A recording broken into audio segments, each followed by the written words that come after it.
Hello and welcome to episode 6 of Answers on a Podcast Please, the podcast where we get to know more about the Wesley congregation. My name is Ben and each week I'll be joined by two guests to share stories and memories and have a little bit of fun. This week, my guests are Brenda Souza and John Pickard, who are not only very capable musicians in their own right, but also happen to be brother and sister, and my mum and uncle, so this should be fun. Hello and welcome. I hope you're both going to be on your very best behaviour. Do our best. We'll try. Excellent, that's what I like to hear. John, let's start with you. Can you tell us a little bit about your upbringing and childhood that you and Brenda had? Right. Our parents were both Londoners from the east side of London, and indeed we were both born in Wanstead, on the Essex borders.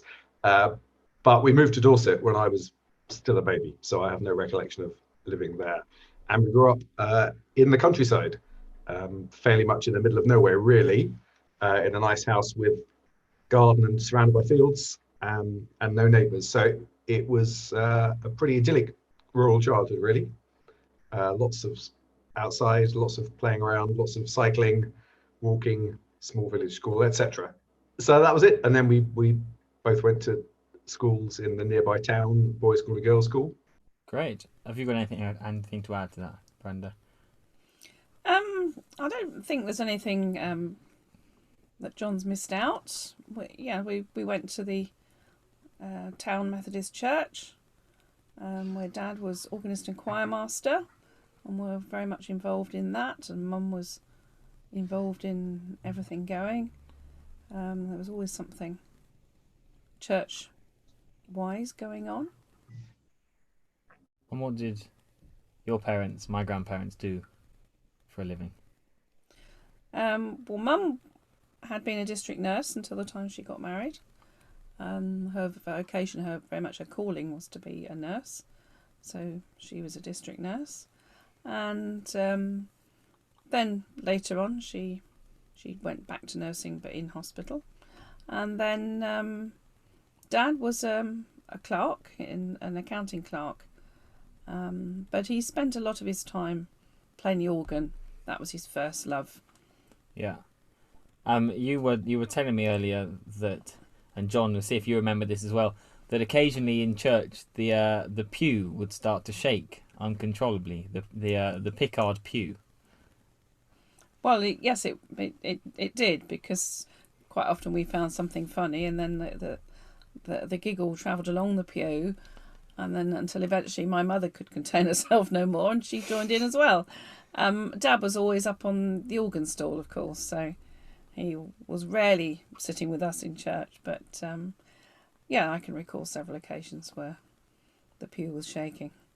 John, we've touched ever so slightly on music, with your dad being an organist. Was music always part of your childhood growing up? Yes, it was. There was lots of music going on in a fairly restrained fashion, but there was lots of music. Dad had a church organ at home that he practiced on, and for many years it was on the landing, and so that was quite a big part of life. And then eventually we were able to build an extension. It went in the extension. So there was that, and of course piano. And he taught all of us. Started us all on the recorder and taught us all the piano initially as well, and then encouraged us to learn other instruments as we did when we got to about 7 or 8. And we used to sing as well. We would sing as a family sometimes, and because Dad was running the choir, we had to go to all the choir concerts. There weren't really babysitters in those days, so initially those seemed quite long and boring, particularly Good Friday concerts, which were of course very serious. There was a big choir do every Good Friday, a cantata. The Christmas ones were always more fun, but the choir also did social events and some light-hearted things. So it was a big part of our social life at primary school age, certainly. Yeah. Yeah. And when we say all, I should say neither of you have mentioned your sister, but Janet completes the trio. And Brenda, leading on from what John said, what were your early musical experiences and how did that develop into where you are and what you're doing now? Well, the first instrument I had was actually a plastic toy recorder. I had a set of plastic toy recorders of all different colours and shapes and sizes, and I apparently taught myself to play these, and so my parents decided I should have a real recorder. So that was my first real instrument, a recorder. And as John's mentioned, I started learning piano at the age of 5. Did lots of recorder playing at school. We used to play the hymns for assembly. And then when I went to secondary school, I started learning the violin. And sort of took off from there, really. I joined the Dorset County Youth Orchestra with the violin. And I was still playing the piano at this stage. And then eventually I decided I'd study music at college. It's a bit of a juggling. I was trying to work out, should it be music or should it be maths? But music won, and I think that's probably the right decision. And the rest, as they say, is history. As a violinist, of course, I could play in orchestras, as I've just mentioned, Dorset Youth Orchestra.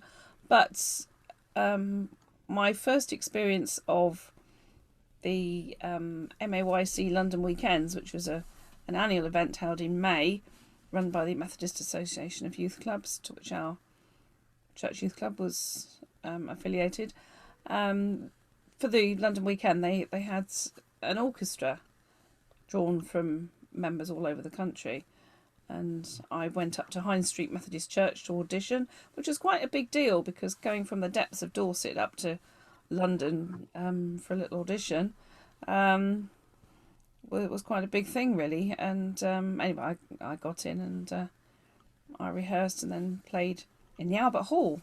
So that was my first big gig, really, playing in the Albert Hall with the Methodist Youth Orchestra. Yeah, so Methodism and music runs deep.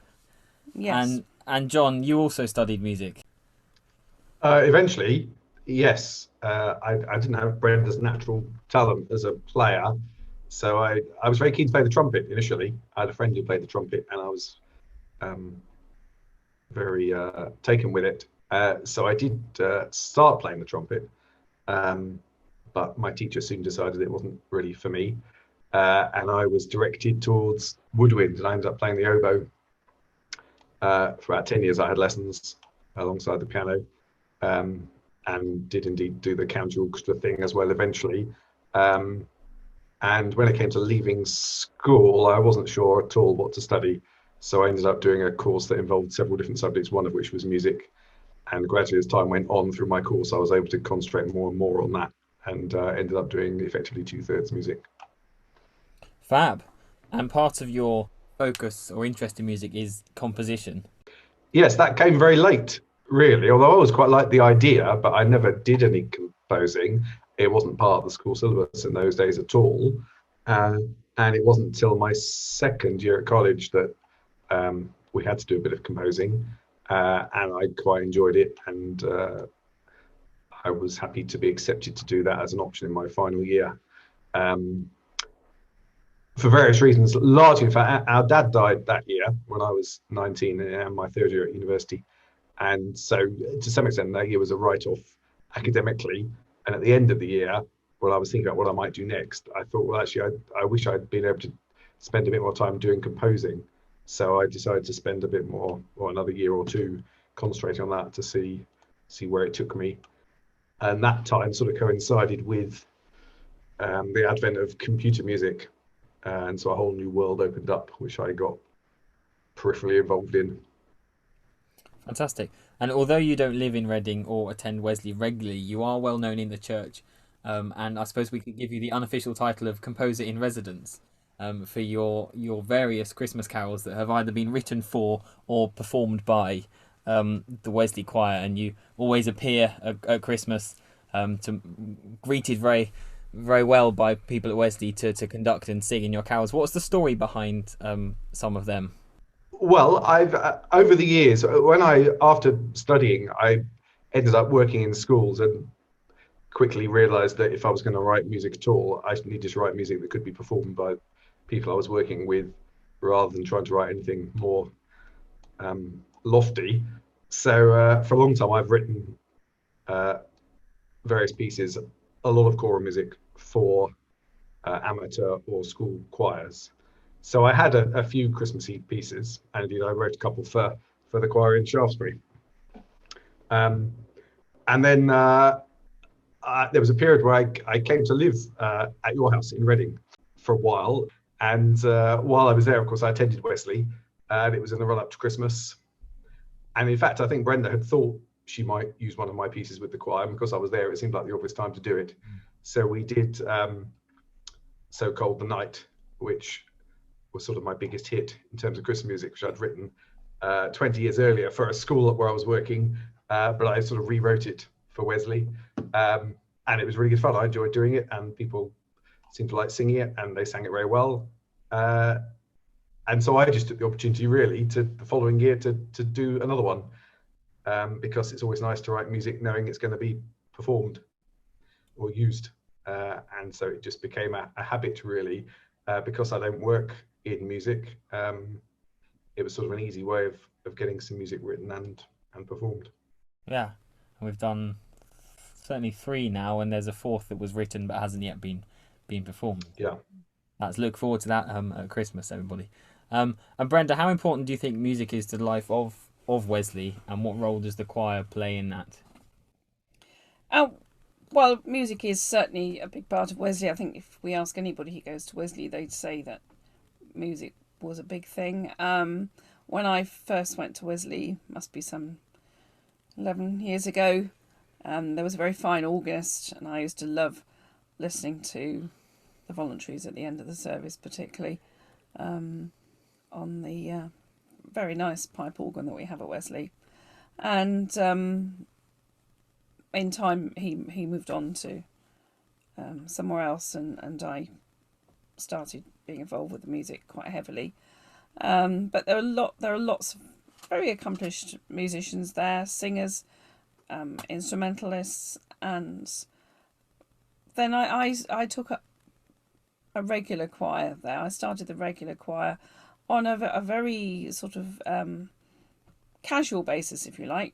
Anybody could come along. There was no audition, no requirement to read music, no requirement to have got any singing experience. So it was all comers really. And it sort of grew like Topsy, it grew. And we have people of all ages. Literally, we've had very young children, and then we've had very senior members of the congregation joining in. And we've had people from all walks of life and people from all corners of the world. So it is a very diverse bunch of people. And I think it has been suggested to me that it is the one single activity, apart from the worship itself, of course, that does involve people from all those different categories, if you like. So it's a very unifying event. And then over lockdown, we've been doing our own virtual hymns, as most people listening will know. And again, we've got people from quite a wide range of people from Wesley, but we've also got people joining us from outside. So like John, and we've got people's relatives from India. We've had somebody joining our choir meeting from America, and we've got people from other parts of Reading taking part as well. So it is a big part of life at Wesley, I think. Brilliant. This week our quickfire questions will be a little bit different, because I thought I'd take this opportunity to have brother and sister together to do things a little bit differently. So John, we're going to start with you. And firstly, as a sibling growing up, what 3 words would you have used to describe Brenda? Argumentative. Studious, certainly. We didn't see her for years when she was doing her exams.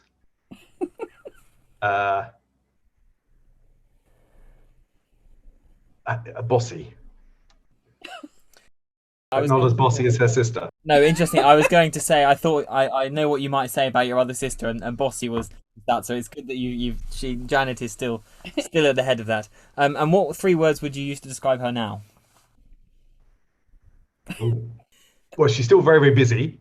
Works too hard. Creative. I can't think of another word. Sorry. That's all right. That's 5 words to describe her, which I'll probably agree with all of those. And again, you might need a bit of time to think about this. Could you briefly tell us a little funny or embarrassing story about Brenda from whenever, anytime?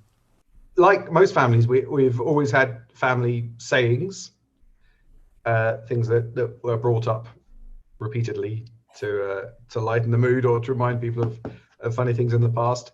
And we have lots of those. And quite a lot of them are from Brenda, who was quite vocal as a youngster, I think. The one that I particularly like, I think, which is not particularly funny, was that on one occasion when we were all visiting our mum,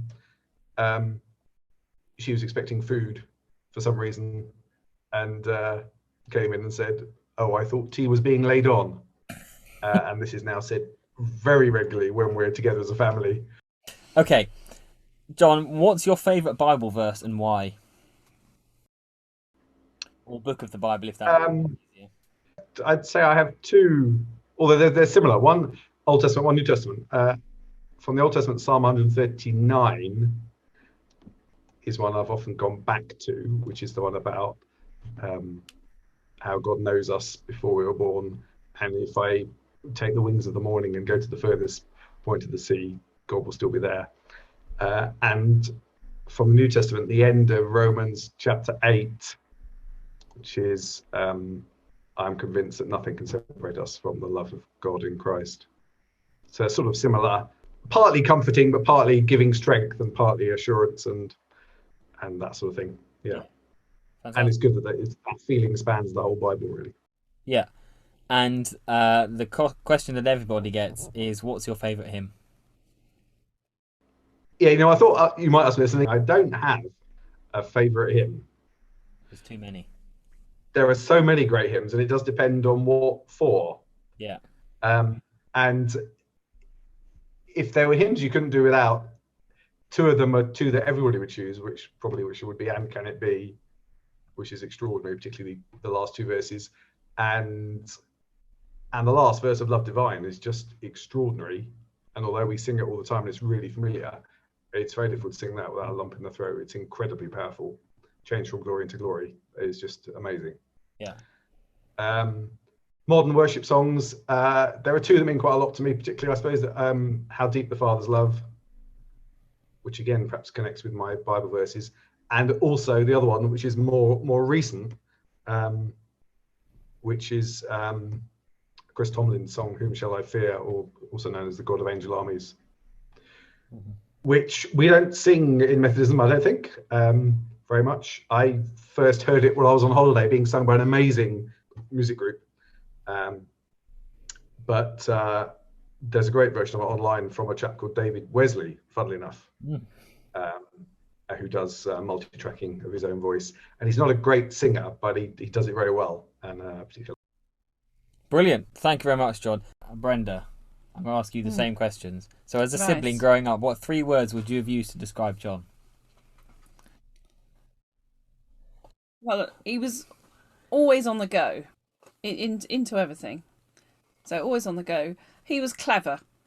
One of our Methodist ministers used to describe him as the professor. That was the esteemed Ken Waits, who had been president of the Methodist Conference, and his last appointment was in Shaftesbury, and he always called John the professor. So clever. And well, I suppose partly because if you're an older sister with a younger brother, younger brothers can at times be annoying. So, simply not because he was John, but because he was a younger brother. Yeah. And what 3 words would you use to describe him now? Okay, well, I certainly wouldn't say annoying now.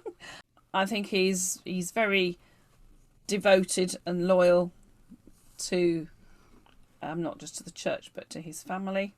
I would say he's very talented in his work and in his music, particularly.